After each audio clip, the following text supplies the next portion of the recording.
Nu, visų pirma, norėčiau padėkoti sirgaliam, nes retai dėkoju, tai dabar tikrai noriu padėkoti ir už praeitas rungtynės, kad gausiai renkasi ir tikrai palaiko komandą, kas liečia pasčias rungtynės. O rezultatas 2-2, įdomios rungtynės.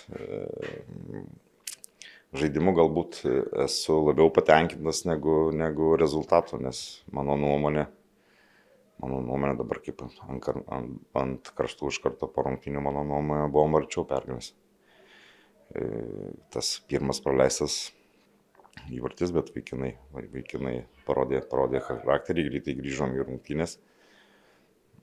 Antrajam kėlinyje per pertrauką pakalbėjom, kad ką reikia pataisyti, tas pavyko, įmušėm įvartį. Ir tokiose situacijose, kada įmušė įvartį, galbūt tas toks per didelis noras laimėti, to ieško trečio įvarčio ir kaip pasakyti, prasileidom kontrataką.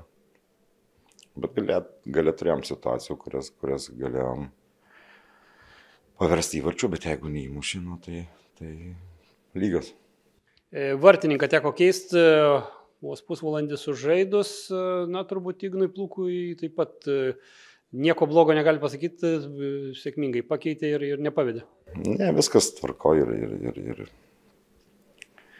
Zenkevičius, ir Plūkas, taip, turim du gerus vartininkus, taip kad čia problemų nėra, tik tais gaila, kad priverstiniai keitimai praeitose rungtynėse šitose tas turbūt išmuša iš galbūt iš vėžių, bet tuo labiau, kad čia turim tų bėdų su traumuotais žaidėjais, bet toks gyvenimas.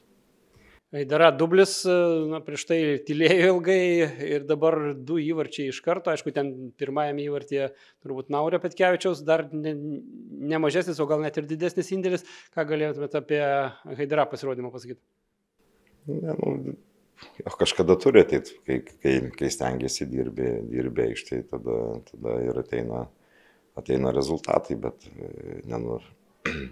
visa komanda šiandien nusipelnė gerų žodžių ir tos atakos tikrai buvo pavojingos ir kur dalyvavo visa komanda, ne tik ten, kaip pasakyti, individualus žaidėjų meistriškumas, bet gražus ir geri įvarčiai.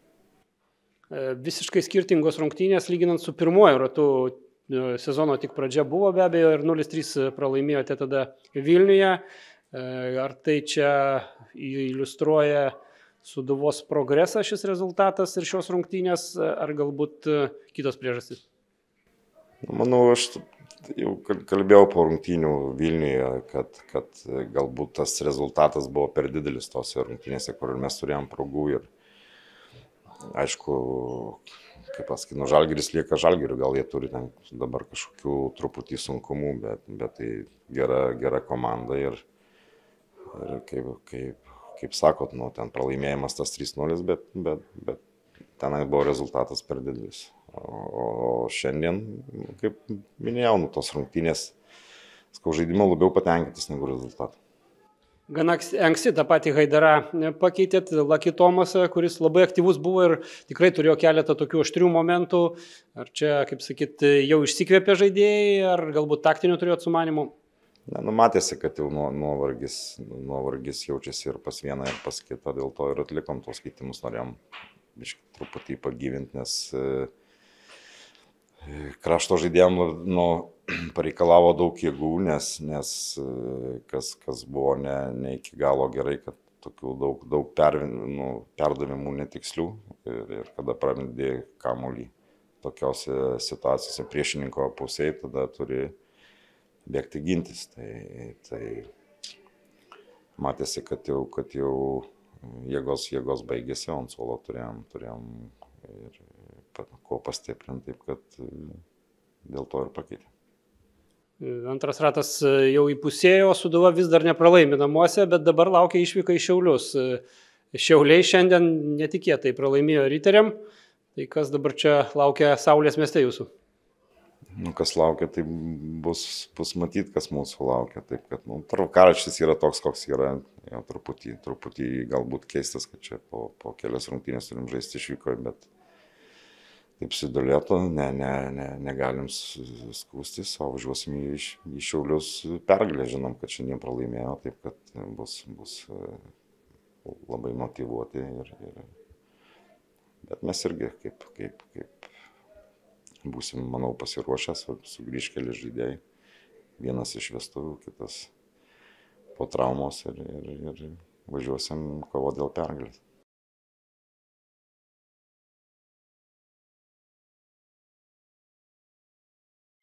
Ну, в первую очередь, поблагодарю наших болельщиков, наших фанатов. Браво им. Они видят, что не очень хорошая ситуация, но они нас поддерживают. За это им большое спасибо. Что сказать по игре? Ну да, забиваем эти трудовые голы, которые создаем, ну, достаточно легко пропускаем.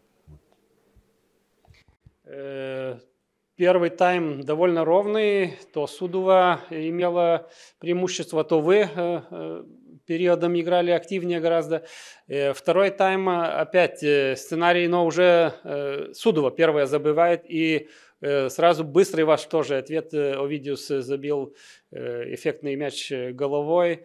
Как вы могли бы прокомментировать вот начало этого второго тайма и эти голы? Ну, я так скажу, что Жальгирис играет в футбол, Жальгирис пытается это созидать, создавать. Против нас просто играют. Длинный мяч, расчет на ошибку, расчет на быстроту игроков атаки. Да, и пропускаем этот мяч, как-то, скажем, мы будем разбираться в этом еще там, посмотрим. Забиваем, давление создаем, больше давления, больше, но... Как правило, когда команда сидит десятером в обороне, сложно это делать. Надо искать пути решения, хотя и были там эти такие моменты и полумоменты, когда могли реализоваться. На сегодняшний день так. Результат 2-2, на ваш взгляд, по игре? Ну, так, можно сказать, да, что команда, обороняясь, имела контратаки. Жальгирис создавал давление, но не использовал свои шансы. 2 забили, 2 пропустили. При этом у вас немало травм, особенно среди защитников, да, и дисквалификации. Но на подходе уже и новые игроки. Когда вы ожидаете прибавления уже реального Ливию Анталии, также нового защитника из Хорватии? Я думаю, со следующего тура мы уже будем иметь хотя бы одного номинального центрального защитника. Я как понимаю, это, возможно, это еще не конец новым игрокам, новым прибавлениям. Еще будете искать и ищете? Ищем, да, ищем и разговариваем, и, может быть, ближе уже кто-то к тому, чтобы быть в Жальгирисе. Поэтому нам нужно немножко освежить некоторые позиции, и избавиться от травм, наконец-то. Еще хотелось бы спросить про молодых литовцев. Кайус Бичка вышел с первых минут, потом Кевин Лукашевич еще успел поиграть и там активно довольно провел себя.